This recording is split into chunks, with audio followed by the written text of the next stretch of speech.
Today's khutbah is dedicated to a very unique individual mentioned repeatedly in the Quran. It's Maryam salamun alayha.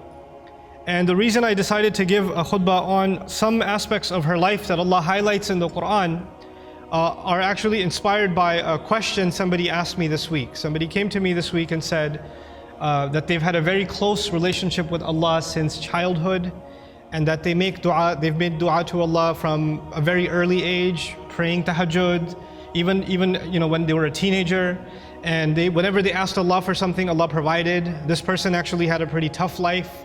Father passed away at an early age, no brothers, and this woman has lived a pretty lonely life and basically decided to really truly depend on Allah. And so as she grew and developed in her years, she found that Allah miraculously answers her prayers. Every time she asks Allah for something, Allah has never left her prayer unanswered. So she developed this reliance and this closeness with Allah and would always turn back to Allah.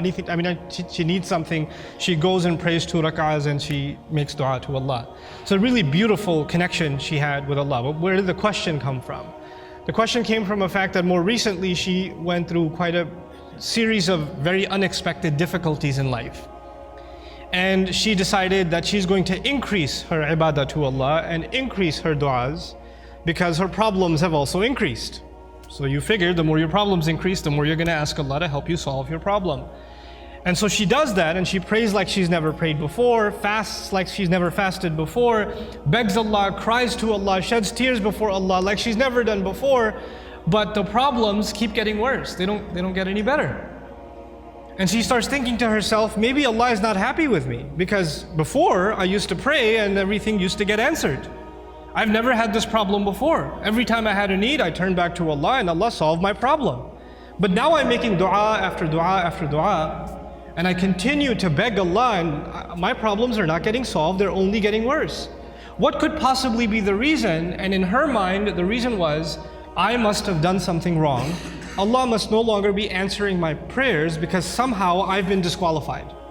I'm not in Allah's good books anymore. The reason I decided to give this khutbah is that this is a very common notion that can creep into somebody's mind. We make dua, every human being makes dua, and we're expecting that Allah Azza wa Jal will give us an answer. We're hoping that Allah will solve our problem. There are 2 kinds of duas basically for most of us. The one kind of dua, and I'm talking about the ones we make for ourselves. One kind of dua is we want a problem that we have right now to be solved. We have an issue, we have some circumstance, and we want Allah Azza wa Jal to protect us from falling into a worse problem, to secure the good things that we have, etc. And of course we make dua for our future. We make dua for ourselves, our children, and to take care of things in the future. Ya Allah, things are good right now, Ya Allah, keep them this way. Preserve what we have here. These are the kinds of duas that we make for ourselves. The thing that I wanted to highlight, and I've talked about this in another khutbah, but today's khutbah is slightly different, on a slightly different note, and that's why I chose Maryam salamun alayha. But the first thing I wanted to highlight is a quick reminder to all of you, is that your dua getting answered immediately or not getting answered immediately has nothing to do with whether or not Allah is happy with you. It has nothing to do with that. There's no connection between those 2 things. And even if there was a connection, you will never know. You cannot guess what the reason is. You have the case of Nuh alayhi salam, who was a very loving father. He made da'wah, he invited his people to Islam for 950 years. Can you imagine? You think he made dua for his son? You think he made dua for his wife all those years, or he didn't care about them? Someone who cares so much about his nation, they spit on him, they insult him, and he goes back to them and makes dua for them 950 years. You think he ignored his own son, his own wife? All those years of dua, and they didn't change. Isn't that the case? Does he blame himself? Yeah, maybe I didn't do something right. Or maybe Allah stopped listening to me. The reason I'm starting with that is people that were much better than we are, much better than we are, they also had similar problems. There are parents in the audience that make dua for their kids. And they see that their children are going away from the religion. They're going down a dark path. And they can't control it. And they're making dua for them. And they're not seeing that their dua is being answered. And now they're getting frustrated. Is there something wrong with me? Why isn't Allah answering? Well, you're not the first one to be put in that position. Our Messenger ﷺ made lots of dua. You don't think he made dua for his uncles, his family? You don't think he considered Abu Lahab when he made dua for guidance? And if he did, despite all of that loving dua, Allah Azza wa Jalla himself tell him, إِنَّكَ لَا تَهْدِي مَنْ أَحْبَبْتَ. You don't get to guide who you love. You know, there are people among us, there are children among us who wish their parents or their elders were acting in a more guided way. I've met so many young people whose parents are in a haram, explicitly haram business. And the children, the son and the daughter is trying to tell the father and the mother, please get out of this. We're dependent on you, you're paying my college tuition, you're providing for us, but you're providing for us from haram income. And I'm not in a position to provide for the family right now, but this is wrong. And then they're told you're being disrespectful, you shouldn't talk back to your parents, etc., etc. Now, it's the flip side. It's the children making dua for the guidance of their parents. But things aren't changing. Things are where they were. These frustrating situations happen. And then on top of that are situations like health calamity. Not just family problems, but health calamity. Or you can't find a job, you have money problems. And you're making dua to Allah. You ask yourself, I even did i'tikaf last year. And I kept making dua and I didn't pick my head up from sajda all night long, and still I have this problem. Still it didn't go anywhere. So the first thing I want to remind myself and all of you is that prophets ﷺ, all of them, much before us, Allah mentions their du'as consistently in the Quran. And Allah also mentions their problems consistently in the Quran. You don't think, for example, that Yaqub alayhi salam, the father of 12 sons, made dua for all of his sons? And especially for his son Yusuf, when he lost his son Yusuf, you don't think he made dua for Yusuf's safety, that Yusuf should come back home, that he could look at his beautiful son once again? We know that he cried so much he lost his eyesight. إِبْيَضَّتْ عَيْنَاهُ. He lost his eyes over crying over his son. And all of those du'as for so many years go unanswered, and then eventually they get answered. You don't think that, you know, the mother of Musa alayhi salam, when she put her baby in the water and the river just takes the basket away, the basket could flip over any time. And how do you know the basket is waterproof? How do you know it's not going to leak? How do you know it's not going to hit a rock and it's done? You know, you're throwing something in a river. It's not a joke, it's a baby in a river. You don't think that mother is making dua to Allah? And notice the difference. In that case, in the case of Musa's mother, she makes dua to Allah, and a few hours later, she's reunited with her son. Just a few hours later. By the time the baby is hungry for the next meal, he's back with his mother. And in the other case, with the case of Yusuf alayhi salam, he was separated from his father. But he wasn't reunited with his father for many years. For many, many years. We are going to go through difficulty in life. And all of our problems are not going to be solved because we made a dua to Allah. Understand the reality of dua. What is the purpose of dua? We often confuse dua with talab. Talab in Arabic means to ask for something, to demand something. Dua means literally to call. That's what it means. Da'awtukum, I called you, I invited you, I cried out to you. This is dua. When we make dua to Allah, sometimes in that dua we are making demands. It's true. We're making requests. But we should never forget that all of those requests, you know what they are at the end of the day? It's a humble slave of Allah turning back to Allah and begging Allah to help him with whatever problem. But it's more than Allah solving your problem. It's just the act that you communicated with Allah that's the most valuable thing. The fact that you actually engaged Allah in conversation, that is the goal in the end. Whether or not Allah will solve your problem immediately is a separate problem. And I want to share just a quick thing about that, then I come to Maryam salamun alayha. Sometimes you go through problems and you ask yourself, what is my fault in all of this? Why do I have to go through these problems? What did I do to deserve this? Let me ask you this. Yusuf alayhi salam was a child, right? A child by definition is innocent.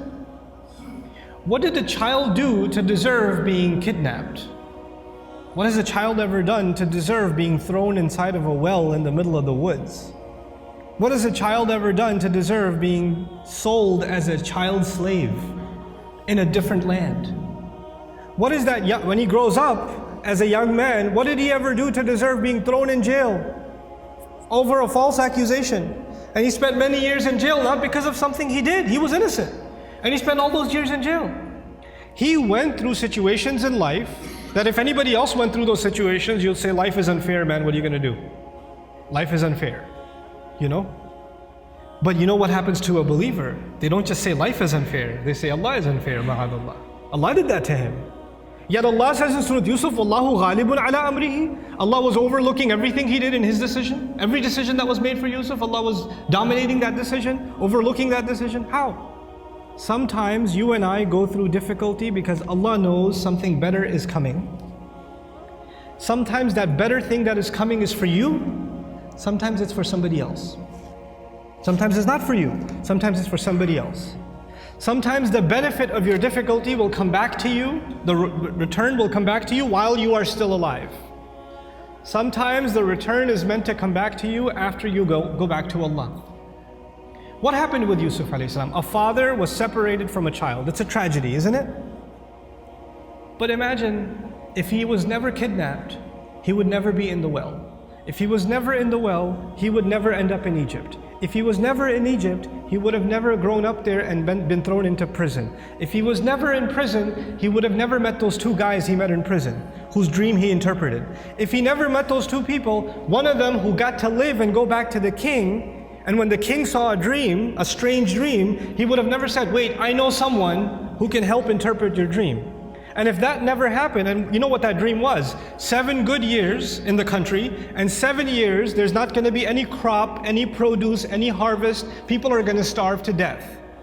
If Yusuf was not in prison, alayhi salam, and then was taken out to interpret that dream, at that time, there would have been an economic, financial, social crisis in the country, and hundreds of thousands of children would have starved to death. One child suffered for a few years, but because of that child suffering, Allah's plan was to save a lot of families, a lot of fathers and mothers from losing their children to starvation. Because of the plan that Yusuf alayhi salam came back when he interpreted the dream and gave, when he became the treasurer. I have a friend, some of you might have heard of him. His name is Robert de Villa. I asked his sister about him if she knows him, and she said yes, she's heard of him. The man can't move any part of his body other than his face. He can't move any part of his body. What did he ever do to deserve that? Nothing. But how many people have accepted Islam because of his disability? How many people have just heard about that and have come back to Allah?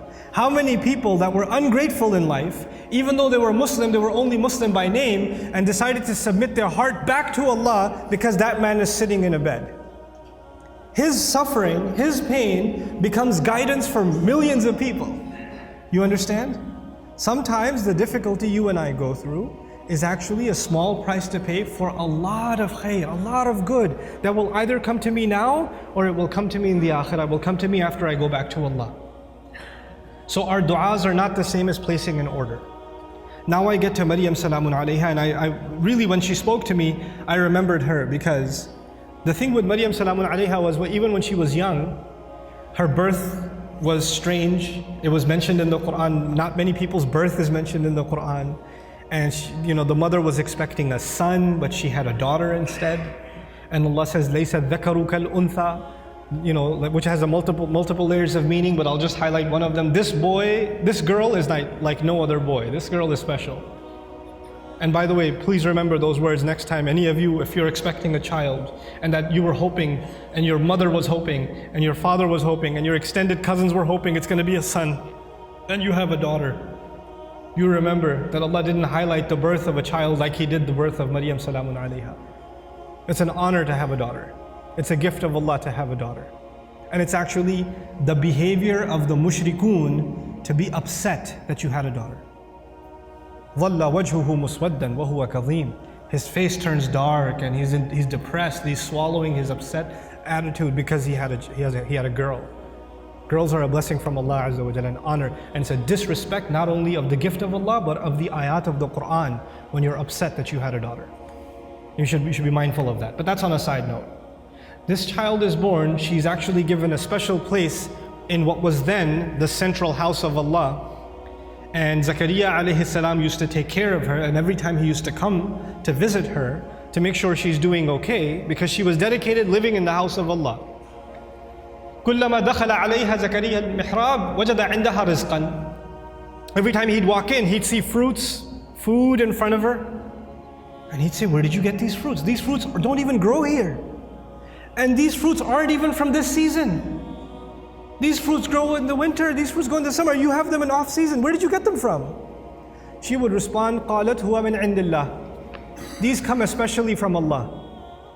These fruits come to me from Allah. Imagine somebody whose du'as are answered in a way that's special delivery from the sky of food for this woman.